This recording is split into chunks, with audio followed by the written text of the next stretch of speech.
Mercredi 12 juillet 2023, La puissance du Christ exaltée.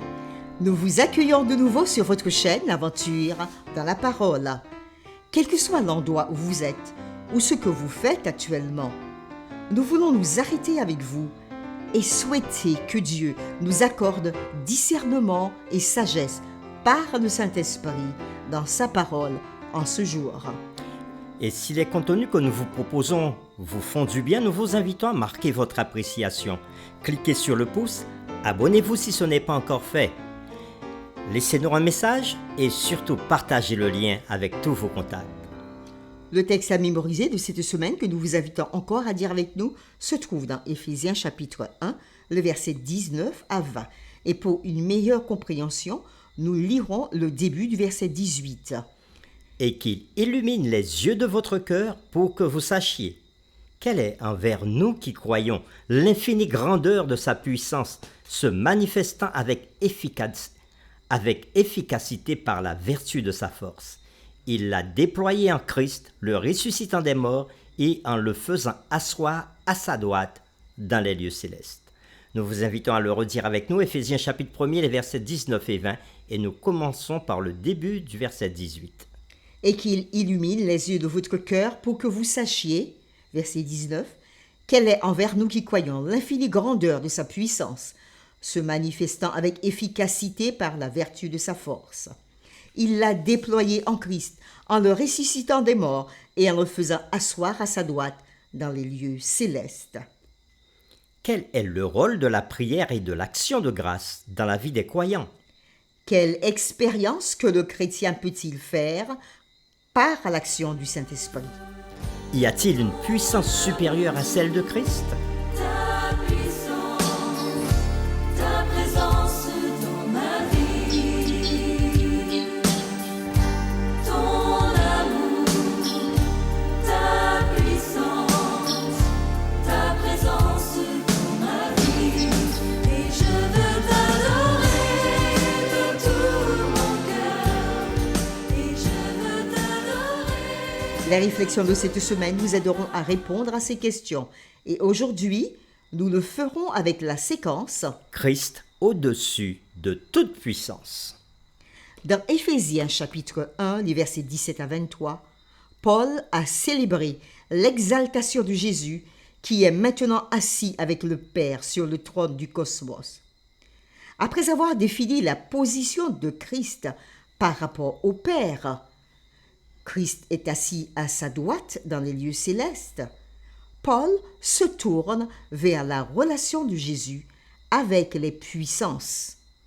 En tant que co-régent avec le Père, Jésus est bien au-dessus de toute puissance. Nous vous invitons à lire Éphésiens chapitre 1er, le verset 21, Éphésiens chapitre 2, verset 2 et Éphésiens chapitre 6, verset 12. Comparons la mention par Paul du mal et des puissances spirituelles et nous répondrons à la question suivante. Selon vous, pourquoi Paul s'intéresse-t-il autant à ces puissances? Éphésiens 1, verset 21. Au-dessus de toute domination, De toute autorité, de toute puissance, de toute dignité, de tout nom qui se peut nommer, non seulement dans le siècle présent, mais encore dans le siècle à venir. Éphésiens chapitre 2, le verset 2, dans lequel vous marchiez autrefois selon le train de ce monde, selon le prince de la puissance de l'air, de l'esprit qui agit maintenant dans les fils de la rébellion. Éphésiens chapitre 6, le verset 12. Car nous n'avons pas à lutter contre la chair et le sang, mais contre les dominations, Contre les autorités, contre les princes de ce monde de ténèbres. contre les esprits méchants dans les lieux célestes. Après lecture de Éphésiens chapitre 1, le verset 21, Éphésiens chapitre 2, verset 2, Éphésiens chapitre 6, verset 12, une comparaison est faite dans ces textes de la mention par Paul du mal et des puissances spirituelles. Et nous répondons à la question suivante.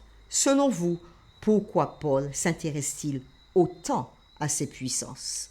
Pour répondre à la question, parlons des croyances historiques véhiculées au temps de Paul lorsqu'il a envoyé cette lettre aux Éphésiens. L'histoire des 7 fils de Séva, dans le livre des Actes des Apôtres au chapitre 19, les versets 11 à 20, montre qu'Éphèse, à l'époque de Paul, était un centre des arts magiques. C'est une histoire que nous avons lue lors de la première série de ce trimestre. La caractéristique primordiale de la pratique de la magie dans tout le monde hellénistique était la connaissance du monde spirituel, exerçant une influence sur pratiquement tous les aspects de la vie. Le but du magicien était de discerner les esprits utiles des esprits nuisibles et d'apprendre des opérations distinctes, les forces et l'autorité relative des esprits. Grâce à cette connaissance, il pouvait établir des moyens avec des formules incantatoires, orales ou écrites, ou encore des amulettes, pour la manipulation des esprits dans l'intérêt d'une personne. Avec la formule appropriée, on pouvait guérir une maladie induite par un esprit ou gagner une compétition. Ceci nous est rapporté par Clinton E. Arnold dans son livre Power and Magic, The Concept of Power in Ephesians, page 18. Revenons donc sur les lectures de Éphésiens chapitre 1, verset 21, Éphésiens 2, verset 2, Éphésiens 6, verset 12 que nous avons lu, et la comparaison qui a été faite par Paul du mal et des puissances spirituelles. Et nous devions répondre à la question, selon vous, pourquoi Paul s'intéresse-t-il autant à cela? Et nous venons de voir historiquement, Éphèse était un grand centre de magie. Le fait de nommer les divinités et les puissances dans les incantations était une caractéristique de la vie religieuse à Éphèse. Voici un exemple que nous trouvons dans Actes chapitre 19, verset 13. Il était dit « Quelques exorcistes juifs ambulants essayèrent d'invoquer sur ceux qui avaient des esprits malins le nom du Seigneur Jésus en disant « Je vous conjure par Jésus que Paul prêche. » Fin de la lecture. Ici, nous remarquons qu'il était de coutume de citer les noms des puissances, de nommer les divinités et des puissances dans les incantations. Et là, ils utilisent le nom de Jésus dans leur incantation. Et aujourd'hui encore, chez certains au XXIe siècle, les mêmes pratiques se font en nommant les divinités et les puissances dans les incantations. Paul veut clarifier la relation entre Christ et les puissances. Le Jésus exalté est bien au-dessus de toute domination, De toute autorité de toute puissance, et de toute dignité. tel que Paul le dit dans Éphésiens chapitre 1er, le verset 21. Juste pour être sûr que son auditoire comprend qu'il n'y a pas de puissance en dehors de la souveraineté de Jésus, il ajoute une allusion à la pratique de rassembler les noms des divinités dans les incantations. Et il dit « et de tout nom qui se peut nommer ». On le voit au verset 21. Passant de la dimension de l'espace à celle du temps, Paul souligne la chronologie illimitée du règne de Jésus exalté. Sa domination sur toutes les puissances s'applique non seulement dans le siècle présent, mais encore dans le siècle à venir, comme il est dit dans Éphésiens chapitre 1, verset 21. Pour terminer, réfléchissons à cette question. Quelles sont les manifestations actuelles de ces mêmes forces maléfiques et comment pouvons-nous nous assurer que nous ne sommes pas contrôlés par elles? Nous vous invitons à prier ensemble avec nous. Notre Père qui est aux cieux, que ton nom soit sanctifié. Nous voulons exalter Jésus-Christ, notre Roi, au-dessus des puissances, Au-dessus des rois, au-dessus de la nature et de la création. au-dessus de tous les plans des hommes sages. Bien avant le monde, tu existais. au-dessus des royaumes, au-dessus des trônes, au-dessus des merveilles que ce monde a connues. par-dessus tous les trésors de la terre, rien ne peut mesurer ta valeur. Puissant, tout puissant. Jésus est tout puissant. Au-dessus de toute domination, De toute autorité, de toute puissance de toute dignité. et de tout nom qui se peut nommer, non seulement dans le siècle présent, mais encore dans le siècle à venir.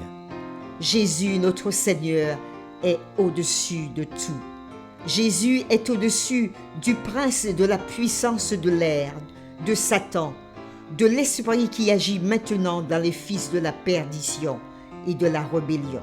Et aujourd'hui, en Christ, nous n'avons pas à lutter contre la chair et le sang, mais contre les dominations, Contre les autorités, contre les princes de ce monde de ténèbres. contre les esprits méchants dans les lieux célestes.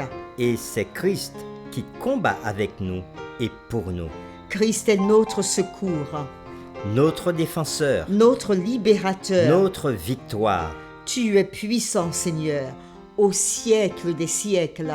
Amen.